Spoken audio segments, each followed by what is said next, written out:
peronista. Hoy no estoy aquí para hablar de la oposición radical. Hoy estoy para presentar un nuevo informe de archivos íntimos.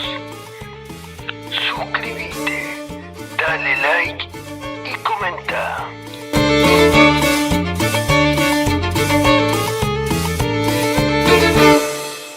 Señoras y señores, Archivos Íntimos presenta El Menemato, la década menemista.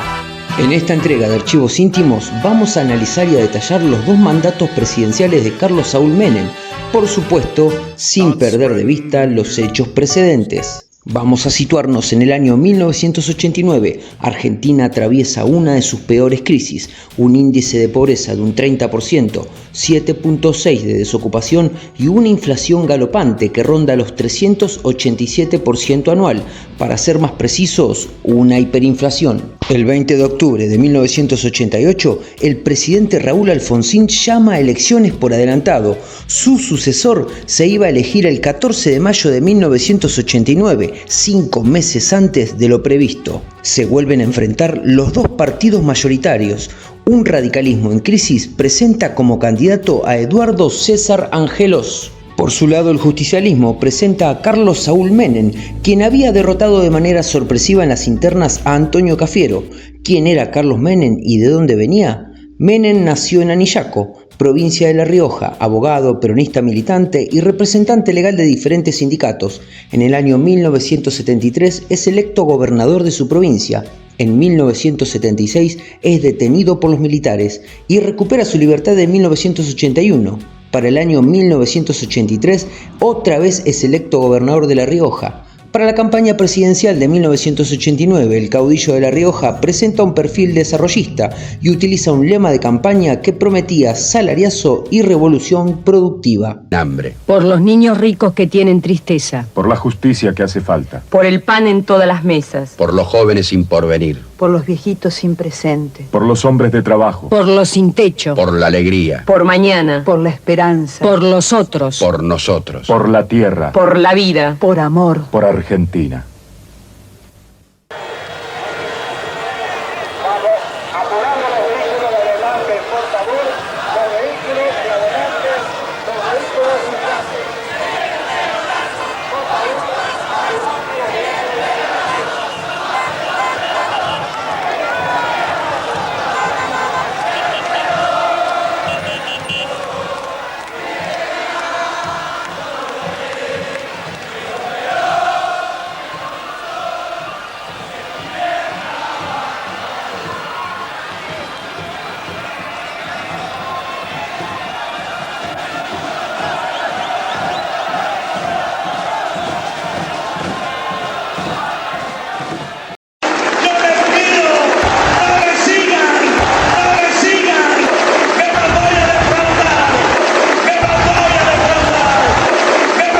El 14 de mayo es electo presidente, su vice Eduardo Duhalde, más del 10% de ventaja sobre Angelos.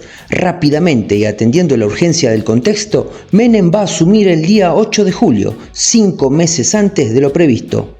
Por primera vez desde 1930, un presidente constitucional le entrega el mando a otro de un partido político distinto. Menem despierta esperanza e incertidumbre y más temprano que tarde demuestra que no está atado ni a las promesas de campaña ni a las tradiciones del peronismo. Un gabinete netamente liberal y la designación de Álvaro Alzogaray al cargo de asesor presidencial. El día 7 de octubre, Carlos Saúl Menem firma 4 decretos por los que indulta a militares y civiles procesados por los crímenes cometidos en la última dictadura militar. He firmado los decretos de indulto para militares y civiles de acuerdo a lo que venía anunciando desde hace un tiempo esta parte, como en todos los hechos de la vida, pero también estoy convencido de que muchos millones de argentinos están aplaudiendo esta medida.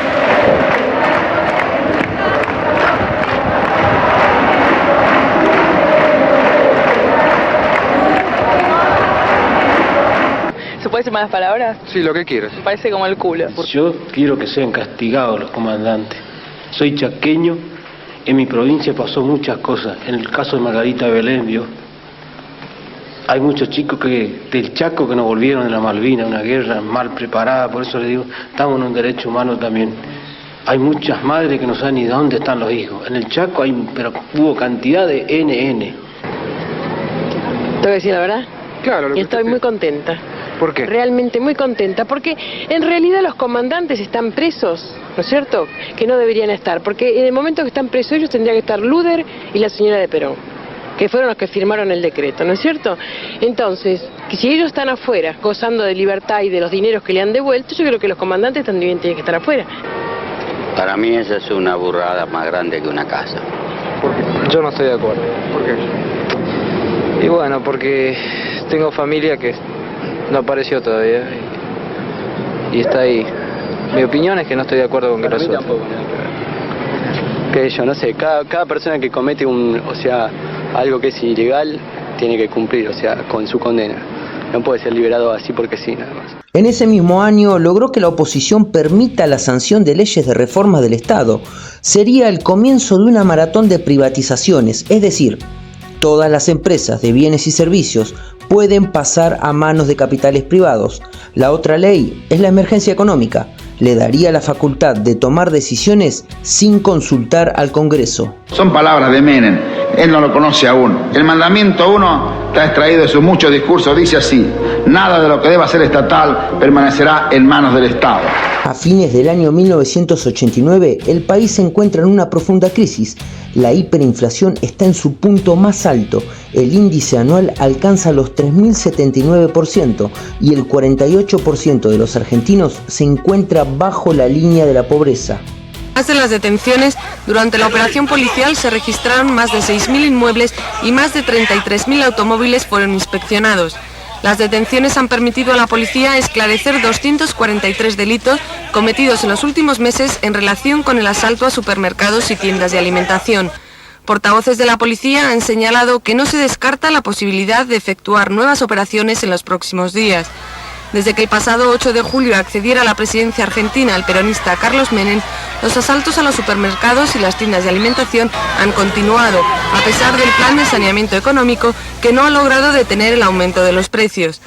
A principios de agosto, el presidente argentino anunció nuevas alzas, hasta de un 500% en el precio de los servicios públicos. Este aumento de precios ha provocado un nuevo enfrentamiento entre el gobierno y la población, que imposibilitada se niega a pagar las nuevas tarifas de agua, electricidad, gas y teléfono. Menem nombra ministro de Economía al riojano Antonio Herman González y el 28 de diciembre presentan el Plan Bonex.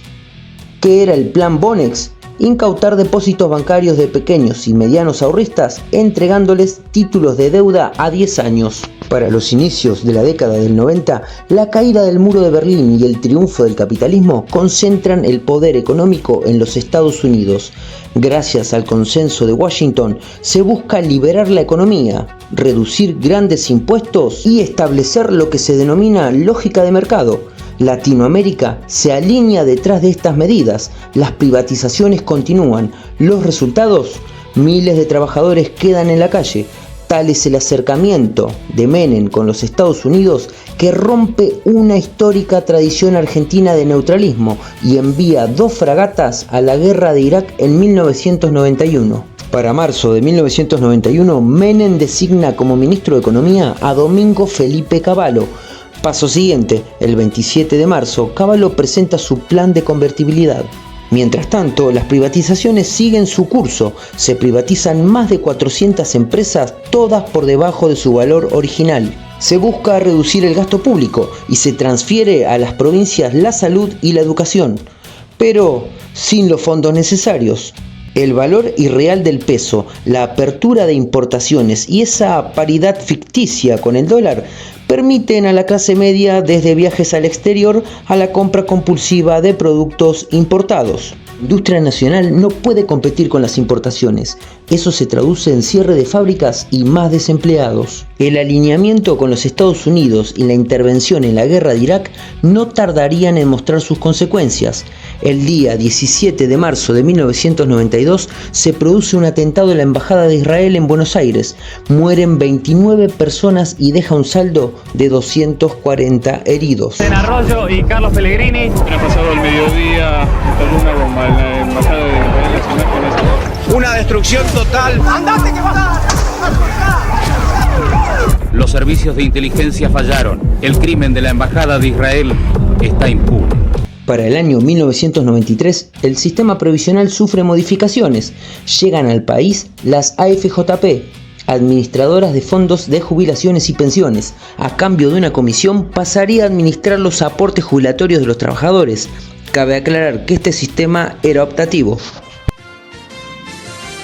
Máxima tiene otra excelente noticia para todos sus afiliados. Los más reconocidos expertos mundiales en evaluación de riesgo otorgaron al Fondo de Jubilaciones y Pensiones de Máxima la más alta calificación. Esto significa que sus aportes son invertidos de una manera segura, además de rentable. Llámenos al 0800-35000. Las jubilaciones no aumentan, las protestas son cada vez más multitudinarias, la cita frente a la Casa Rosada de los jubilados los días miércoles se hace costumbre. Hágame caso, señor, y usted nos tiene con nosotros, porque yo tengo mis hijos y mi hija, son los que me ayudan a mí, pero hay viejitos que están cobrando 1.135.000 como cobro yo, y no tienen dónde ir a comer ni ir a dormir. Porque una pieza le cobran 800 pesos y le quedan 135.000 pesos para vivir. Y no pueden comprarse ni un remedio y están durmiendo en la Plaza Lavalle y comiendo en la Plaza Lavalle. Señor ministro, en sus venas corre la misma sangre que me corre a mí. No llore, señor ministro. No llore, tenga fuerza para defender su padre y todo, no llore. No, yo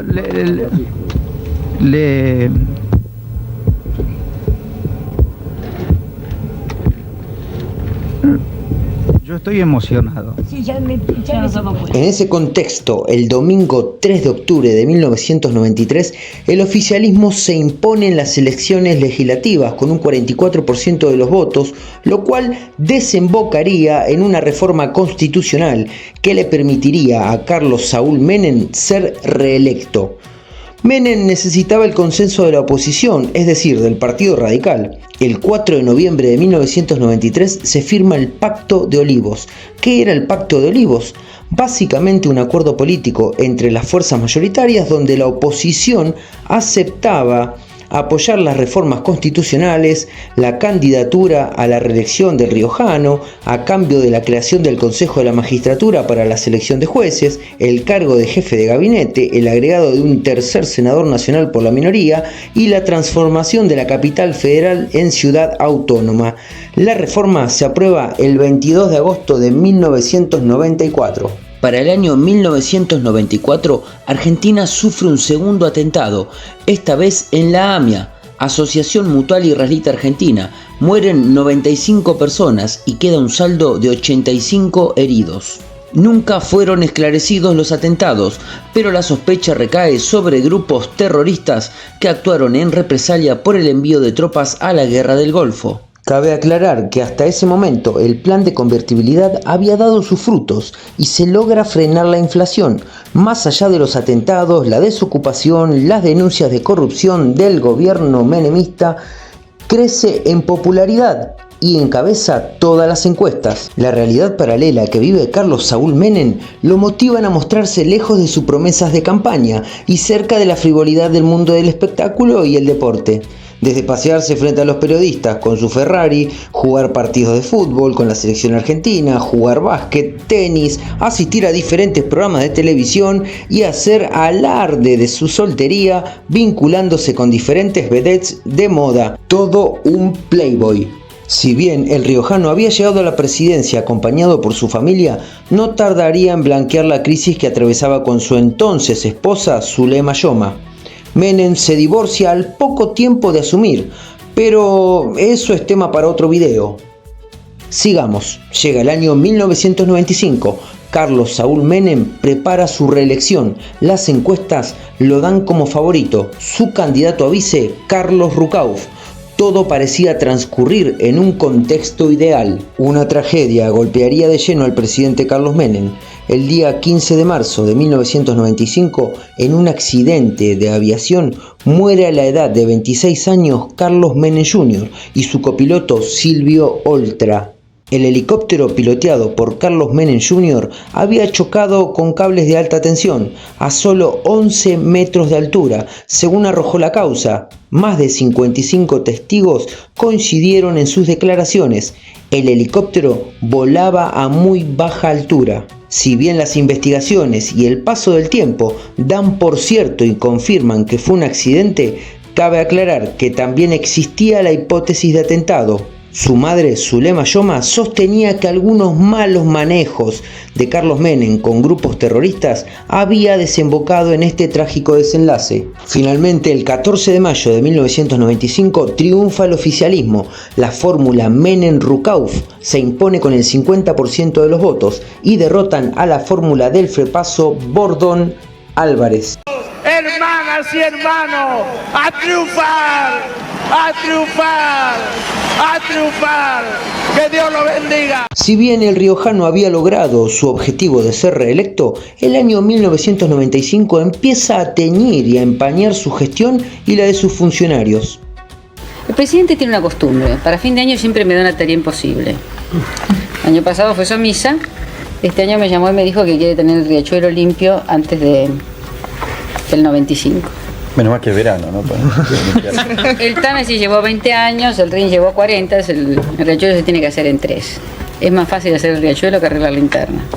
La muerte de su hijo mayor, Carlos Menem Jr., diferentes denuncias de corrupción hacia su gobierno, el plan de convertibilidad que empieza a mostrar su lado negativo, índices de pobreza en ascenso, desocupación en ascenso y una deuda externa que se incrementaba. A finales de ese año, más precisamente el 3 de noviembre, una explosión en la fábrica militar de Río Tercero, Córdoba, provocaría la muerte de 7 personas, la destrucción de parte de la ciudad y más de 300 heridos. ¿Accidente o fue un atentado para cubrir la venta ilegal de armas? Te cuento. La venta ilegal de armas a Ecuador y a Croacia transcurrió entre los años 1991 y 1995, mediante 3 decretos dictados por Menem que permitían exportar material bélico sin control aduanero, por supuesto violando todas las normas internacionales. La justicia argentina investigó la explosión de la fábrica militar de Río Tercero. El peritaje determinó que una explosión de tal magnitud solo podía realizarse con un detonador. La fábrica militar había sido volada a propósito. El objetivo: borrar evidencia del contrabando de armas. 18 años después, Menem sería condenado a 7 años de prisión. Para el año 1996, Carlos Menem debe enfrentar 2 paros nacionales. El modelo aplicado a la Argentina y a nivel global comienza a mostrar crisis. Los países emergentes abren su economía, privatizan e incrementan su deuda en pos de mantener su economía. Mientras tanto, los capitales, ante la menor muestra de crisis, emigran a países más seguros. Algunas de ellas fueron el efecto tequila en México, el efecto arroz en el sudeste asiático, el efecto vodka en Rusia y el efecto caipirinha en Brasil. El plan de convertibilidad muestra su primer grieta. Para el año 1996, Menem reemplaza al ministro de Economía, Domingo Felipe Cavallo, y en su lugar asume Roque Fernández. El modelo económico continúa y se profundiza. Para el año 1997, el descontento social se hace sentir. La CGT comienza a tomar protagonismo después de años de letargo.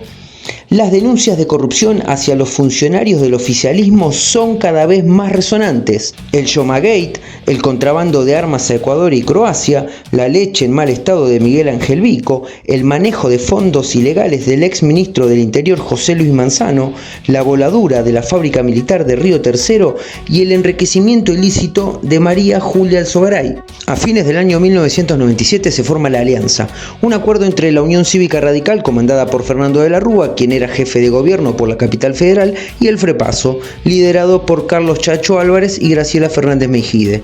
Nace la oposición al oficialismo de cara a las elecciones de 1999. La frase que se utilizaba para describir a la década menemista y a esa forma de hacer política basada en la frivolidad y el enriquecimiento de algunos funcionarios era pizza con champagne. El mal gusto, los nuevos ricos, los estilos políticos y las tendencias culturales marcaron una época y el contraste de un pueblo en crisis y un peronismo ostentoso y privatizador. Mientras Argentina llegaba a un 40% de pobreza, en Anillaco se construía uno de los íconos del menemato, la pista de Anillaco. Una pista de aterrizaje ubicada a 800 metros de la Rosadita, emblemática residencia construida por Carlos Menem durante su presidencia. La famosa pista de aterrizaje costó $1,5 millones. ¿Cómo dijimos? Pizza con champagne. Para el año 1999, el oficialismo perdería las elecciones presidenciales a manos de la Alianza. Fernando de la Rúa y Carlos Chacho Álvarez vencerían a los candidatos del justicialismo, Eduardo Duhalde y Ramón Palito Ortega. Paradójicamente, el eslogan de campaña de la Alianza era continuar con el plan de convertibilidad. El resto es historia. Se va a licitar un sistema de vuelos espaciales mediante el cual desde una plataforma que quizás se instale en la provincia de Córdoba, esas naves espaciales van a salir de la atmósfera, se van a remontar a la estratosfera y desde ahí elegir el lugar a donde quieran ir, de tal forma que en 1 hora y media podemos estar desde Argentina, en Japón, en Corea o en cualquier parte del mundo.